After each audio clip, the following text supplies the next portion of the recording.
Thank you both for taking time out of your busy schedule and joining us on this panel discussion. The topic is sustainability or survival. Can businesses balance profit and planet? It's something that's been talked about a lot in Davos. And both of you come from different industries, new energy, traditional mining and mining. It will be good to see get both perspective. Uh, let's start from the very basic. How do you view sustainability as? It's basically just a good, feel good thing, or it's become important differentiator in your businesses? You can start with this. Yeah, sure. First of all, thank you for doing this, and congratulations to ET for having their own setup here. It's really good to see the India presence, and though it's really about collaborating for an intelligent world here at Davos, I just do feel that the undertones for doing its sustainability are loud and clear. I think everybody is either talking about it or are a little bit nervous about the fact that what's going to happen to sustainability given what's happened in the US just yesterday. So I think it remains important either which ways. I think as far as a company is concerned, we operate in the area of sustainability, and just renewables and how the India sort of trajectory for renewables has been over the last decade is pretty outstanding and exemplary for the world at large, because I think it's quite clear when you have leadership in a country with a vision and commitment, the rest of it does fall in place. So in India, we've seen that we have had a Prime Minister who understands what clean energy is all about. And when we started our first wind farm in Jasdan in Gujarat, Prime Minister Modi, who was then the Chief Minister, was there. And it was interesting to see how he talked about how we could put panels over rivers to generate, electricity for people and the masses. And I think that manifested itself in, when we started doing business, the kind of engagement and enabling policies which the government came out with definitely helped the sector. It helped private sector players like us to, set up and grow capacity. At that time, I think we were at around 30 gigawatts of total capacity on the ground in India. As we speak, we are at 200 gigawatts.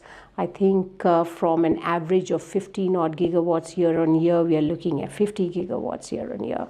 So that's been the growth. And if I could just come back and say that as we do this, even the global environment has been up and down, but I think it's quite clear that people, planet, and profitability will go hand in hand.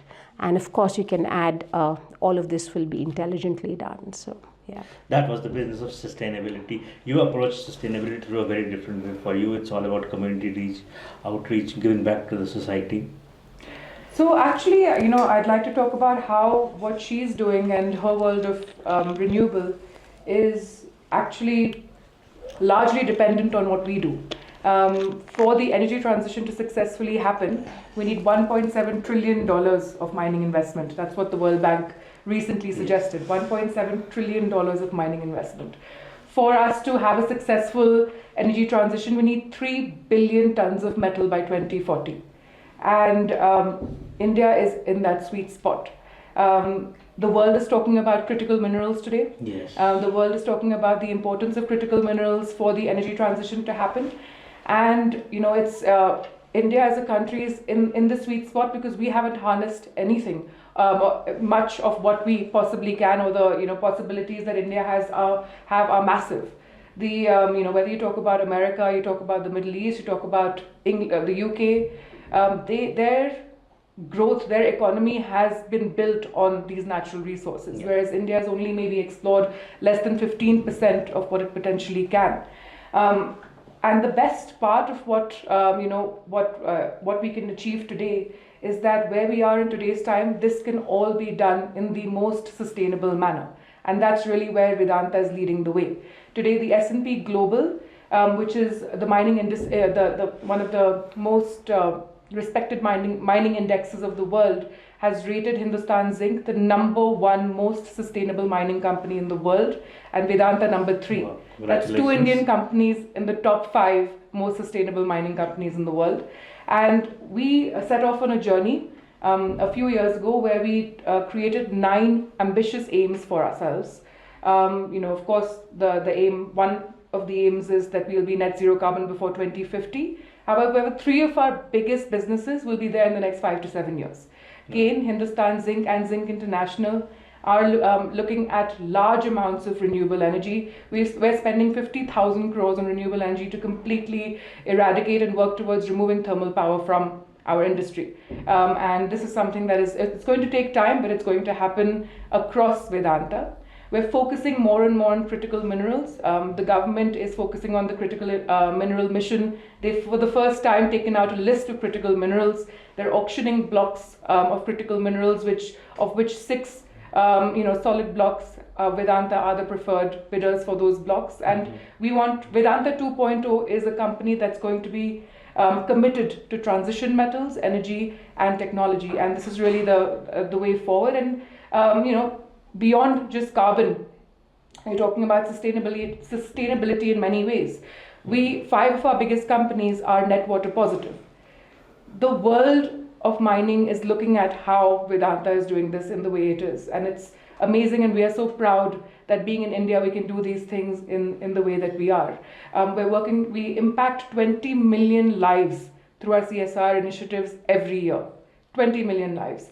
And it's 44 initiatives. That's a lot across companies, actually. 44. That's what the website says. 44 initiatives. We have initiatives across many different sectors, many different verticals. We have focuses on women and children, focuses on wildlife conservation, focus on healthcare, focus on on skilling. Of course, all very, very important areas. And we're working towards every community that we're in and beyond to be model villages.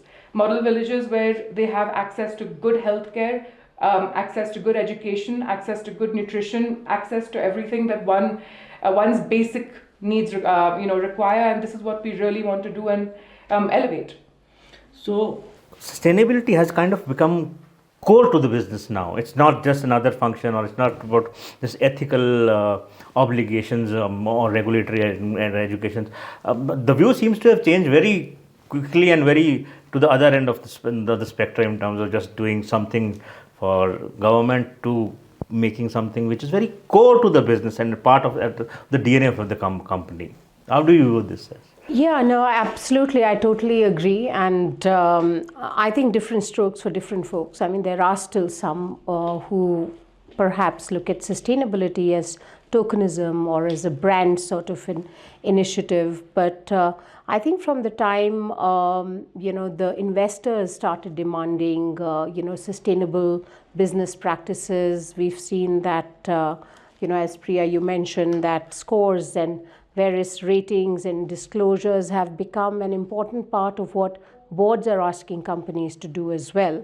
So just like you mentioned, we are quite proud that as far as the CSA scores were concerned, ReNew scored the highest in India, one of the highest scores. We got a 71, which was a 30% increase from our previous time. It just shows that on a unit basis, we are really committed to doing better year on year. So, from a score of 46 to 54 to 71, and we're reviewing it because we really felt that we deserved a higher score. So we literally did a gap analysis, and we are expecting that to be upgraded. So it's really, and we do this not because it's something which is nice to do, but we see that a finance function finds it useful. It's important for stakeholder engagement to get new shareholders.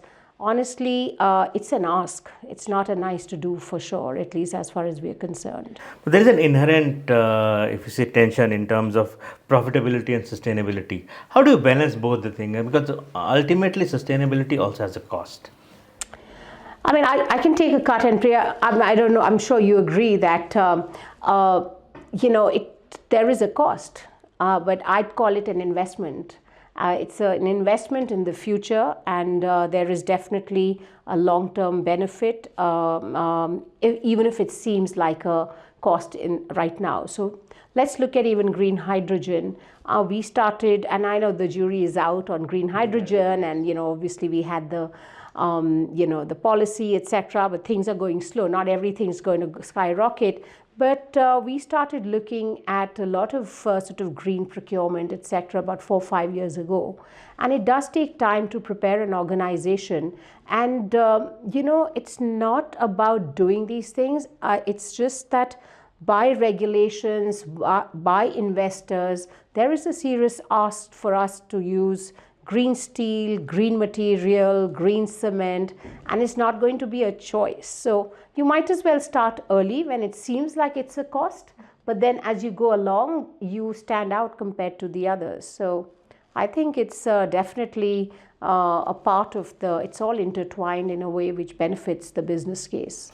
I agree with Vaishali because especially you'll have to do more because the mining and metal industry is much maligned. So you'll have to actually spend more money. Absolutely, and Vaishali is so. absolutely right. Wherein it may seem like a high capex cost in the beginning, but it actually makes long-term business sense because when you have renewable energy, you have cost-efficient energy, cost-efficient business energy throughout, and for the long term, it makes business sense. In fact, companies like ours are valued on ESG and sustainability practices. Vedanta recently has raised $3.6 billion globally, one of the largest fundraising that's happened globally for any Indian company of late. And a lot of it is because of the strides that we're taking in sustainability and the trust that global investors have in our future. So it absolutely makes business sense. It is important for the future. It's important for the sustainability of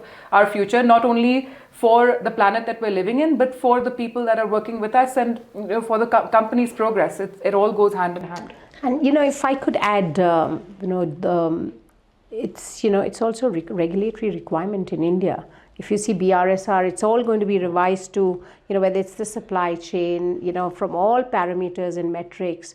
I don't think that it's an option, and companies just have to align and kind of do business in a way where it's not only about protecting the environment, but it's really about how you're doing business, from a diversity lens, from an inclusivity lens, from a safety lens. It's just, I think the world is changing, the mindset is changing, and you won't have partners. We can't do anything alone, and we have to partner.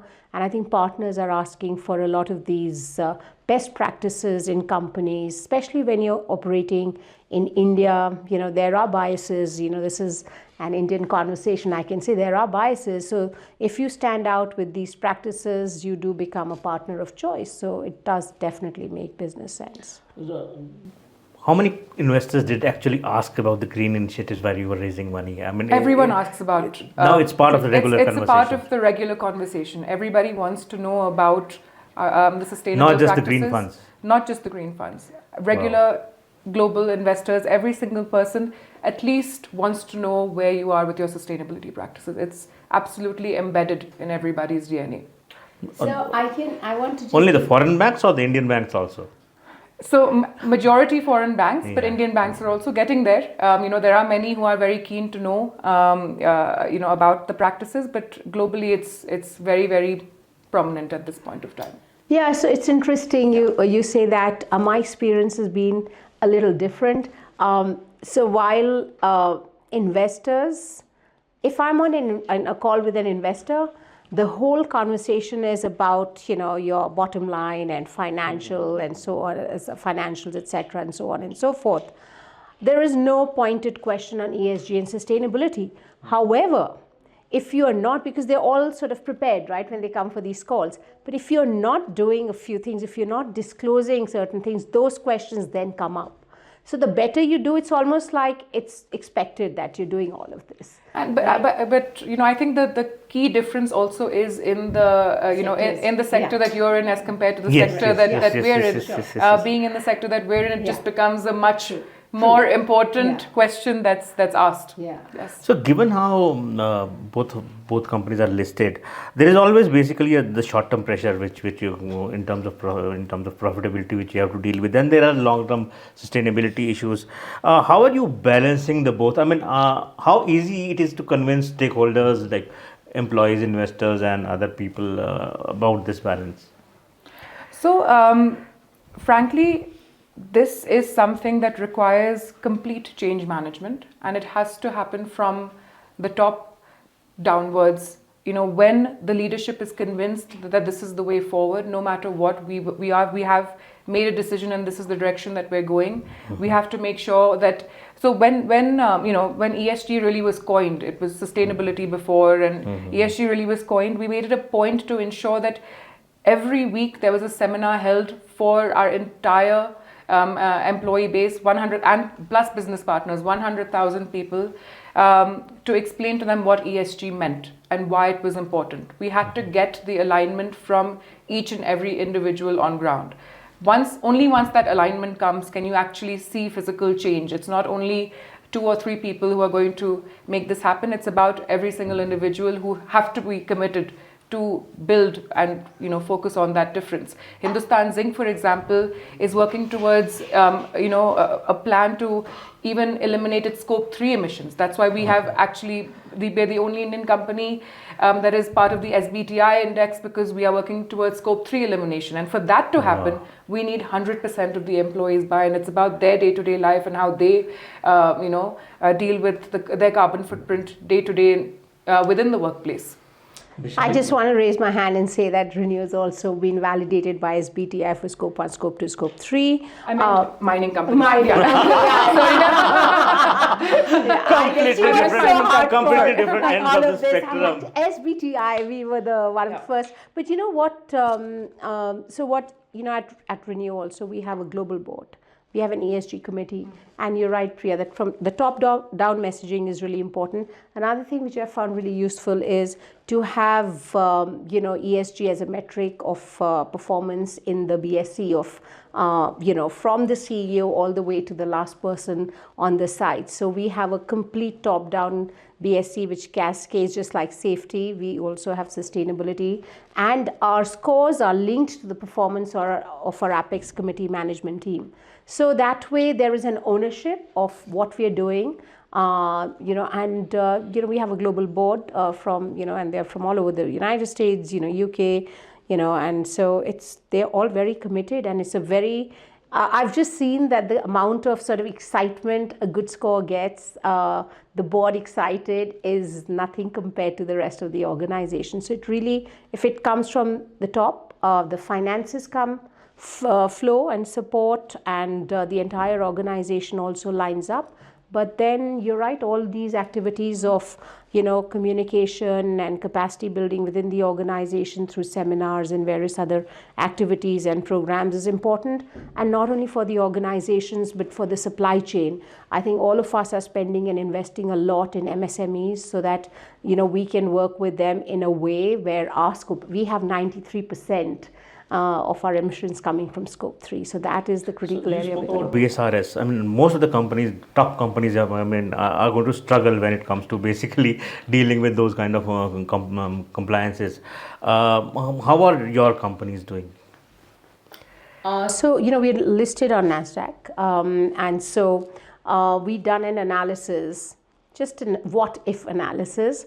And if we compare BRSRS, whatever it is, the acronyms are very confusing, but to where we stand now, there was only out of 30 parameters, there are 4 in which we have to work to comply. If we were to be, in India and follow their guidelines and requirements. So I think what this does is, once you're globally focused with the best standards of indices, inclusion and disclosures, I think you fit in. But the really cool thing about the Indian sort of requirements is that they are looking at it in a way which is very India-centric and also aligning with global best practices so that companies like us, we don't have to double sort of disclose, and that's the biggest pain, I think, in sustainability. That there are 30 different platforms asking you for 30 different metrics. But the good thing is that, we are able to, and I was studying the requirements here, it seemed like if you've done 5 things, internationally, you are kind of covered domestically as well. So I was delighted by that, yeah. Question to both of you. Is sustainability becoming too complex now? Regulators, compliance, investors, and also the marketing and communication demand, then tokenism, all these things. Sustainability is, I think there's a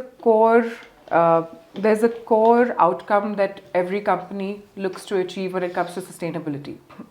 And I think the focus is very clear. There is carbon emissions, there's the way where there's water, there's safety, there's, when you talk about ESG as a spectrum, there's, many things involved. And all of these agencies and rating agencies that we're talking about, these disclosures that we're talking about, they change every year. Every year they add more, they remove certain things. But I think it's very important for the company within itself to hold on to its clear outcome and goals. And as long as those align with what the company's outcome and requirements are, I think everything else falls into place. I don't think we should distract ourselves too much as to what the surroundings expect. I think it's very, I think it's something that's embedded in us, in our, in the way that we operate day to day, and we need to just focus on the larger outcomes, whilst of course it is getting complex. I don't disagree, but if we go too much into the complexities of those things, we won't actually be able to achieve actual impact on ground. How involved are both of you in running the sustainability? Because in Indian companies, it's very important. If the promoter is involved, things happen.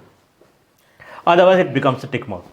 Okay, so listen, I just want to also add that while sustainability and ESG is becoming very complex, as it must, because we are double clicking and triple clicking to figure out how do we actually have an impact, how do we measure it, what are the metrics, how do people get engaged, how do investors know about our efforts and initiatives, and how do partners. So it's quite complex, but I think the critical thing for companies like us is, and I'm sure you'll agree that the complexity has to be simplified and communicated in a very simple way. And if you're able to do that, right, I think that is half the battle won. And I think the other thing is to take this very complex data from all around, from suppliers, from your multiple verticals. I'm sure it's pretty complex for you as well.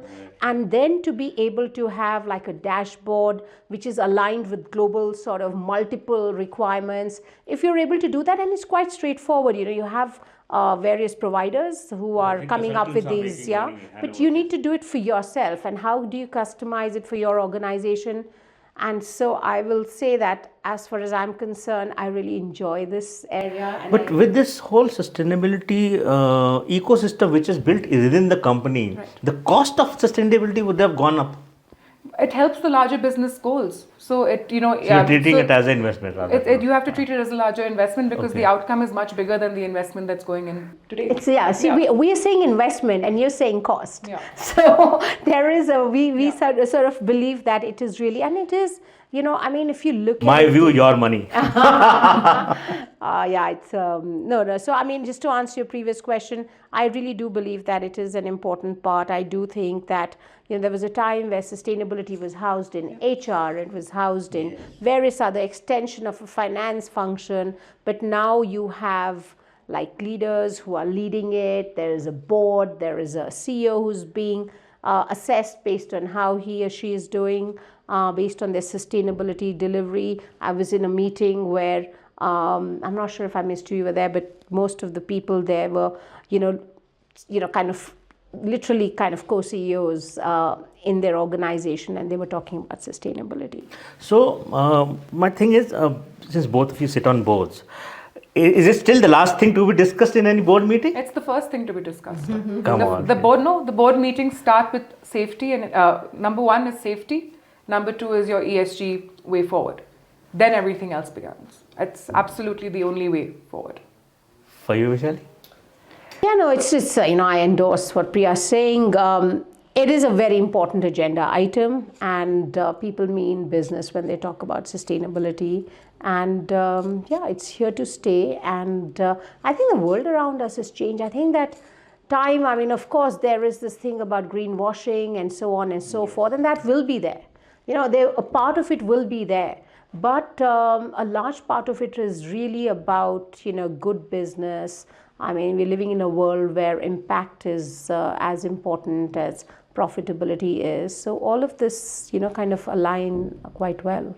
So I'll need examples from both of you in terms of where doing good has also contributed to the success of the company.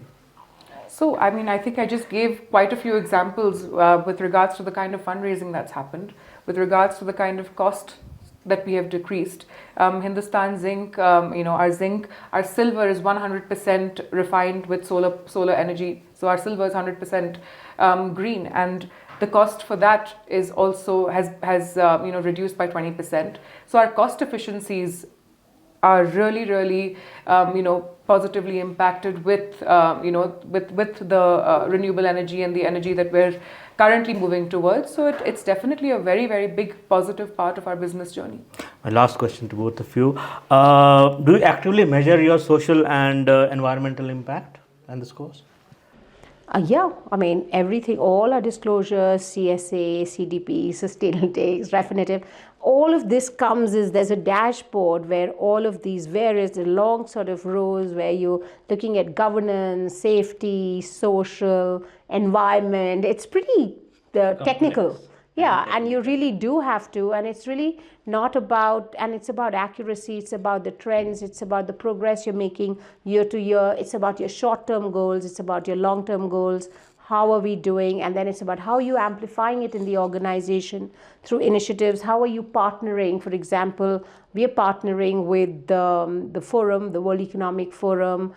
We have responsibilities as chairs and different, like I'm the co-chair of the Alliance for Clean Air, which is very important, and we're taking that particular aspect forward as well. So they're different. Every time you come here, there are nuggets which you have to take forward, which add to the sustainability agenda. And we're also working not only within our companies, but even outside to ensure that they become a part of the sort of radar screen of entities and agencies who are assessing us. So for example, clean air is not an agenda item, but I must say that the Indian regulators are looking at water, clean air, etc., to be included as a part of some of these regulatory comments, Priya? Absolutely.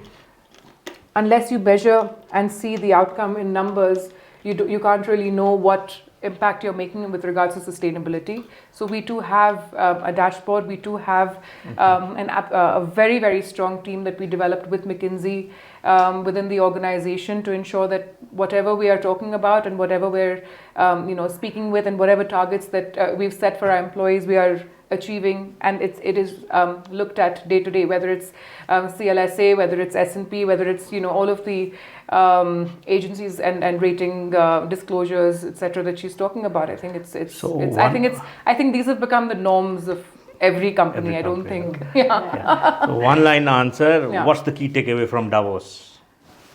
Abhi, so it started. So you want to go first? I think everybody's talking about the future of sustainability, and every year in Davos there's a lot of conversation that happens, and the conversations have evolved. The conversations have created impact. However, the world, the big thing is that this is one place where the world has come together to talk about large topics such as this. And unless the world works together like it did during the pandemic to solve a problem, we're probably not ever going to be able to solve it. And I think this is a great place to have those conversations, but it's also important now to see how these conversations are actually turning into action and how we can actually work through the geopolitical issues that we're going through right now and still come out of it successful with all of these agendas. Thank you. Yeah. Thank you so much.